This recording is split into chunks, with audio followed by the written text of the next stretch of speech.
Hello, my name is Pat Green. I am a volunteer with British Canoeing. British Canoeing, often referred to as BC, is the governing body for paddle sports in the UK. Amongst the things BC are involved in is the promotion of sites where paddling in its various forms has traditionally taken place. Halton Rapids on the River Lune is one such place. One of my current roles with BC is liaising with the owners and users of the site at Halton. My association with Halton Rapids started way back in 1981. I first paddled there with my husband and 2 young children in our fiberglass kayaks. Since that day, we have paddled there many times and seen many changes. Over the years, we and the friends we made there have taken many photographs and many video images. Some of these images are used in the making of the video you are about to see. Hopefully, the video will tell the story of my family's long association with a place we love. Enjoy. It is uncertain how long kayaking and canoeing have been taking place at Halton Rapids, but we do know that on the 7th of November 1976, the British Schools Canoeing Association ran a river race. We also know that in the over 15s race, Kevin Singleton came second. Whilst we don't have any photographic evidence of Kevin's success, we do have pictures of him 3 years later. In the following years, paddlers had an appointed representative who would negotiate for permission to use the site with the landowners and the owners of the fishing rights.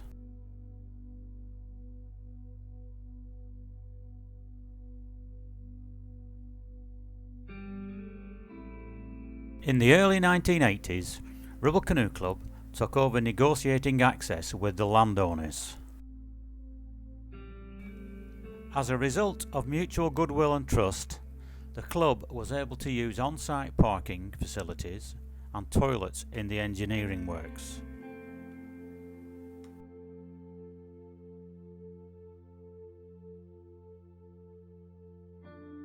Later on, parts of the derelict buildings were made available for storage and changing. Eventually, permission was granted for Ribble Canoe Club to run nationally recognised canoe and kayak slalom competitions. This permission was readily taken up, and the first event was run in 1984.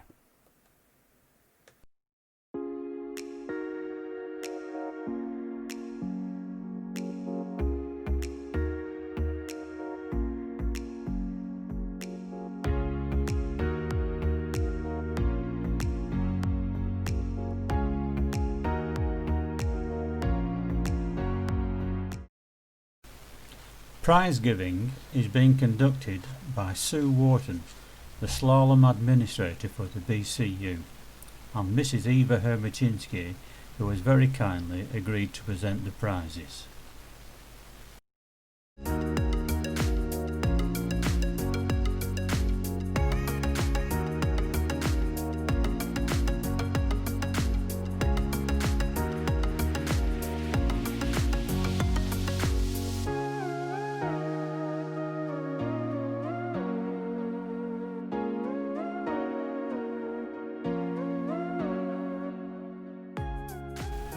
After the event, there was an awful lot of work to be done to remove the slalom course and the associated timing, judging equipment and PA system alongside the river. All the various lines needed to be coiled up neatly and equipment packed away, ready for the next event. At this point in time, Ribble Canoe Club had a fairly large membership, and many of them were willing to volunteer their services to help run the slalom event. Many of these volunteers were active slalom paddlers who competed in similar events all over the UK, so for them it was a way of repaying the effort put in by other clubs. Being competitive, the club also wanted to be the best at whatever they did. This included running a slalom event. It was also a way for families to do things together. Parents of competitive paddlers were able to help with the various tasks required. Things like operating the timing equipment, sitting on the bank and judging, or working in the canteen.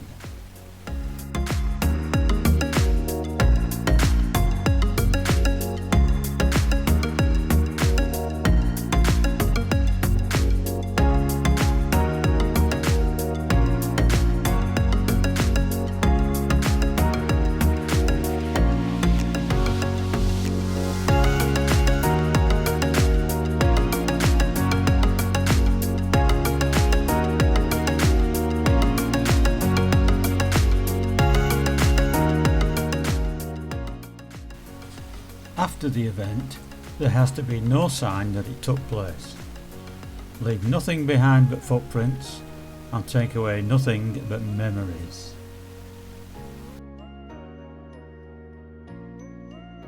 The former mill office was pressed into use for the event timing and control centre during times of competitions. At other times, it was used as an indoor socialising and viewing area. Its elevated position and large windows made it a very prized facility. Its loss was greatly missed when the mill was eventually demolished.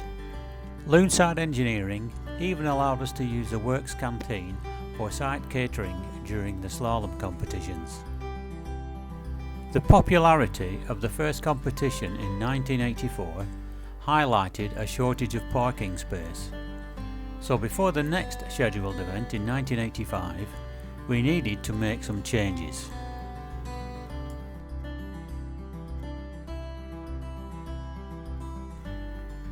So volunteers from the club built a car parking area using a hired bulldozer, gravel dredged up from the river bank below, and a tremendous amount of physical effort.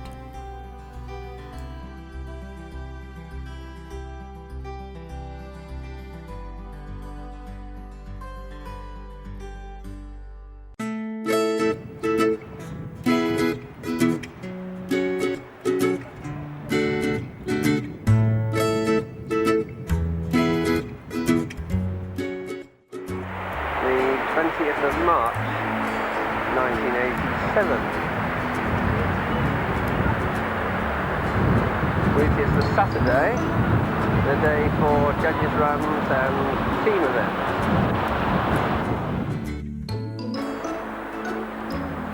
And there you see it. Go.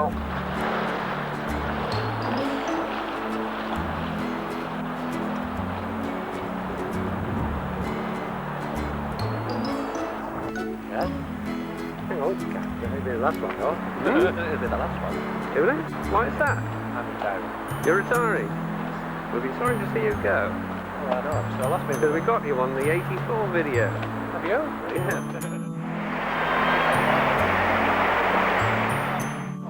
Slalom in 1988, dated March the 20th. The water is good. And the course has been designed by Jared Smith this year. Well, yeah. I'm sure falling. Oh, well, thanks. Jerry?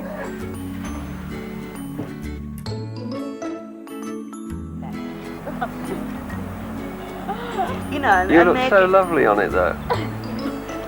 and so that, yeah.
By 2006, the land was owned by property developers, and the engineering company was in the process of moving production to another site.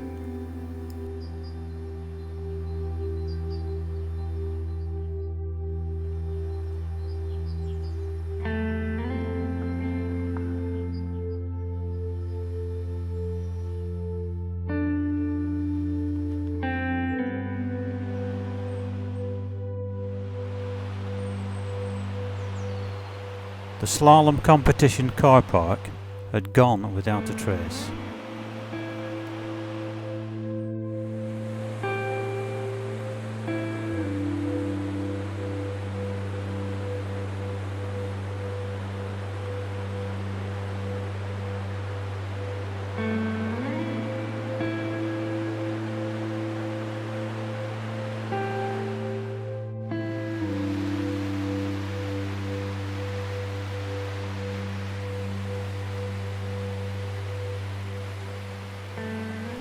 The foundations of the old buildings along the river bank were starting to revert back to nature.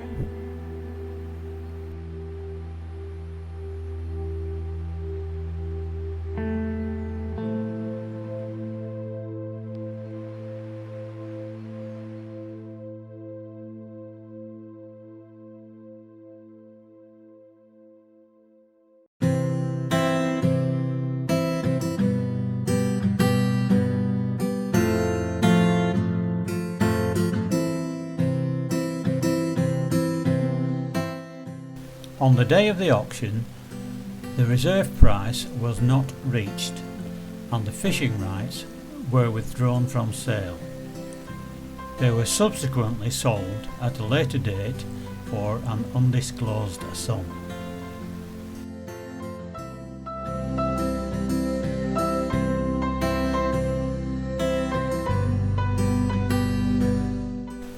After the sale, approaches were made to the new owner, but he was unwilling to negotiate access. Paddlers were now only able to access the river from the south bank just above Dennybeck Weir. Fortunately, there is a public car park adjacent to the old railway station. This situation remained like this for about 18 years.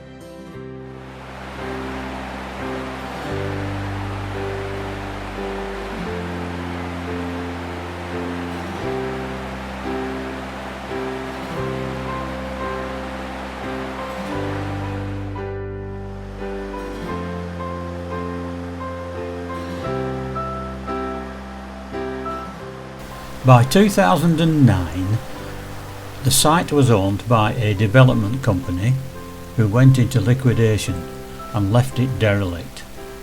Prior to liquidation, local paddlers had acquired permission to use the site for access to the river and for car parking. The site was subsequently bought by Lancaster Co-housing.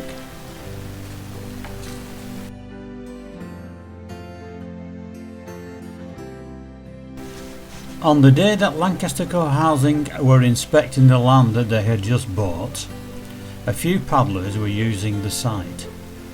The new landowners approached the paddlers and started a dialogue which 5 years later led to British Canoeing, that's the governing body for the sport, signing a lease and licence for 25 years use of the site, for which a lump sum of money was paid.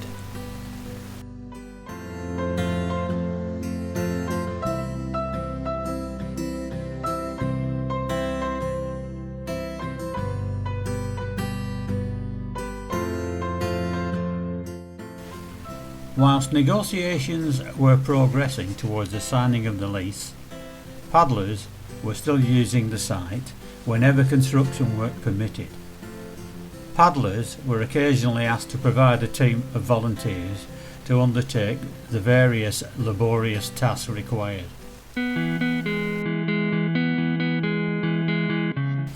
These were jobs like clearing away several years' worth of overgrown vegetation from areas of the site to allow contractors in. Much later in the project, volunteers provided teams to remove years of engineering grime and then paint internal walls inside the mill. They also provided technical assistance with the provision of an electronic door entry system.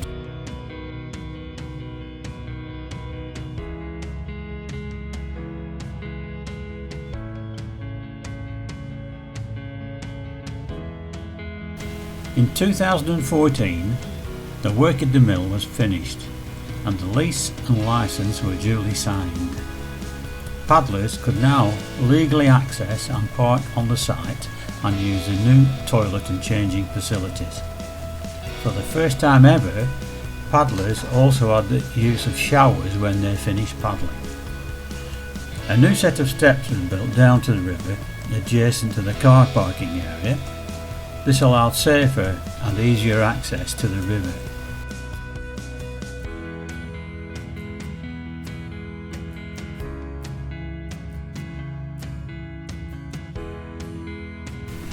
On December the 5th, 2015, the UK was hit by Storm Desmond, which caused extensive flooding in many parts of the UK. The river rose to an all-time high and the site suffered extensive damage. The steps in particular needed a fair bit of repair. In early 2016, volunteers once again pitched in and helped to remove the decking in preparation for the contractor to complete the repairs.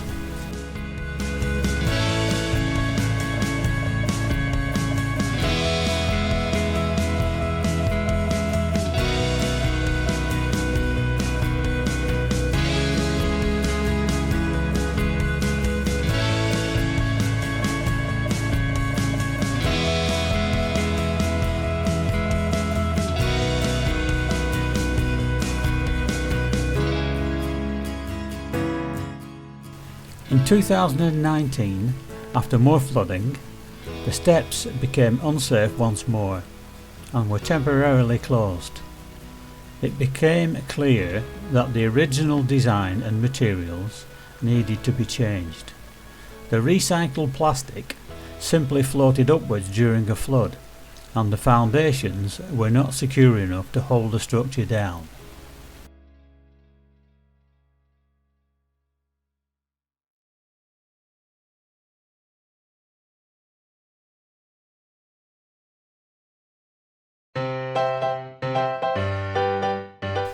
The site was surveyed by Fletcher Contracting, who recommended using hollow section decking that would not float and use longer stakes hammered further into the ground. British Canoeing made a donation to the cost of materials and provided a team of volunteers to work under the supervision of the site manager.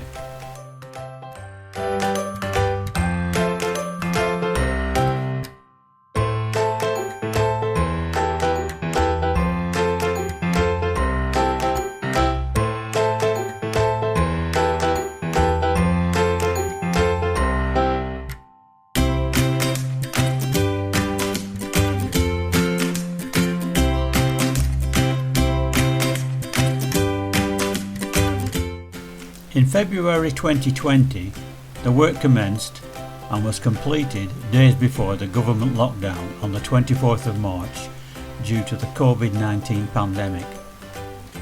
In November 2020, the steps had endured several floods without showing any signs of damage.